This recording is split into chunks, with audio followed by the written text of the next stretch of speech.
Quick review. This is a Cold Steel Code 4. I've had this knife for a while, and I recently carried it just as my EDC, so I felt a need to do a quick review on it. I'm not going to go into a lot of details about this knife. It's been reviewed so much on the internet. I'm just going to highlight, I'm going to go through regular maintenance, comparisons, and then highlight two attributes. The best attribute about it and the worst. Okay, so let's just get started. Weighs 4.1 ounces. Overall length is about 8.5 inches. It's like 3.5 inch blade. Cutting edge is 3.3 inches. Steel is S35 VN. Excuse me, guys, my throat. The handle is 5.1 inches. And of course, it has the triad lock. Let's just do a back. Triad lock is a back lock, if you don't know. All right, the locking mechanism. It's back here. And just for safety reasons, I just want to point out with the Cold Steel Code 4, whenever you release this back lock, make sure your front index finger is in the front groove, because the plunge grind, the flats behind the plunge grind, when it comes down, it'll touch that finger, stopping the blade, allowing you to get your hands out of the way, and then you can continue to close. If you have it in any other groove, it doesn't touch the flat, and you can cut yourself. A few comparisons of knives. Let's start off with the Manix 2. This knife is bigger than the Manix 2. The Manix 2 is about 8 inches. This is 8.5 inches. And I don't know how it looks at that angle from the camera. I can't quite see, but it's a lot bigger. Manix 2. PM2.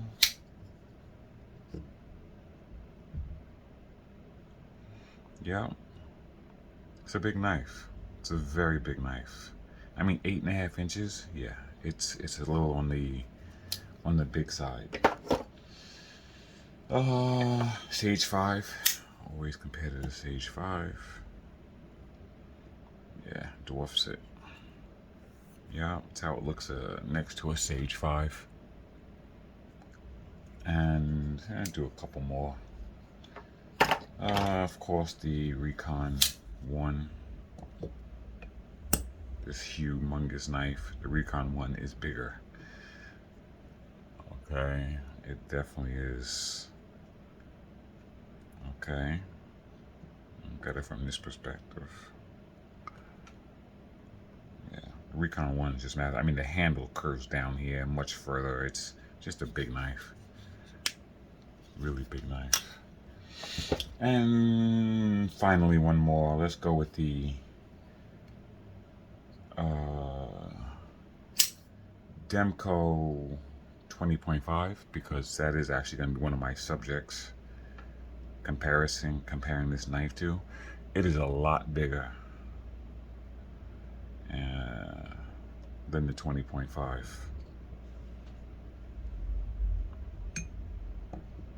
Yep. And I know it's a lot. One more, the AD20. So the AD20 is a much better comparison with the Code 4, and the AD20 is a big knife. Yeah, they're about the same size. AD20 is big knife. Full size Demko AD20. So that gives you that that perspective of how big it is. Okay, so the elephant in the room. I wanted to highlight is, even though this is a really, really big knife, it's a very thin knife. I'm not going to go over the measurements. I don't know the exact thickness of it, but when you compare it, just visually looking at, like, we just determined that these two knives were the same size. Look at the thickness difference. It's unbelievable. I mean, it's a lot. You know, it's a lot.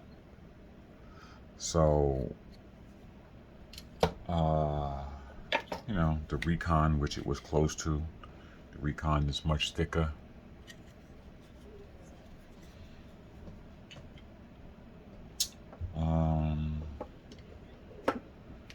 And we can also put the Manix. Yep, the Manix 2 is thicker.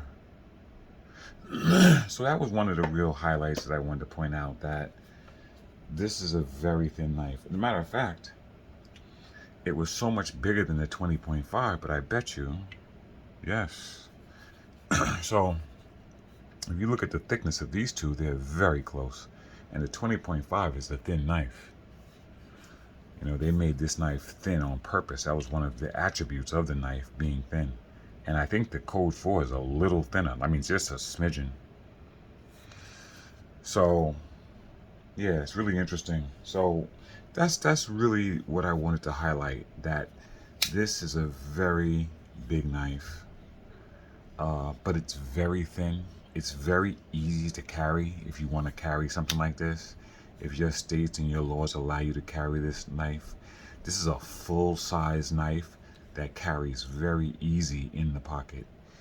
It's aluminum, T6 aluminum, very thin. The blade is a Tanto blade with a hollow grind and a flat grind. So yeah, that's really nice. But you can get this in spear point also. I just happen to like the Tanto on this particular knife. So, right. And so, but the reason why, part of the reason why I wanted to do this quick review is because this pocket clip is an absolute nightmare. With all the positive attributes that I've said about this knife, I couldn't, it was very difficult getting this in my pocket to clip inside my pants pocket. Very difficult. Matter of fact, it got so bad I took the knife out a couple of times during the day. I couldn't even get it back in. I said, forget it, I'm not struggling with this clip. So I just wanted to highlight that the high point of this knife is the ultra thin, and I'm telling you too, it's only 4.1 ounces, so it's not bad at all. Ultra thin, light, T6 aluminum. The handle is very nice quality, really nice. So that's the highlight, and then the negative is the clip. I haven't checked for an aftermarket clip for this. I'm sure the aftermarket has something, and I think I'm going to replace it. It was that bad. It was so bad that, you know, that I wouldn't carry this again because of it. So that's all I have. If you're thinking about this knife, the clip is the downside. The thinness and the T6 aluminum scales are the upside, and the overall size of it is amazing with how thin and light it is. So really nice knife, but yeah, they have to, you definitely change the clip. Okay, all right, that's all I got.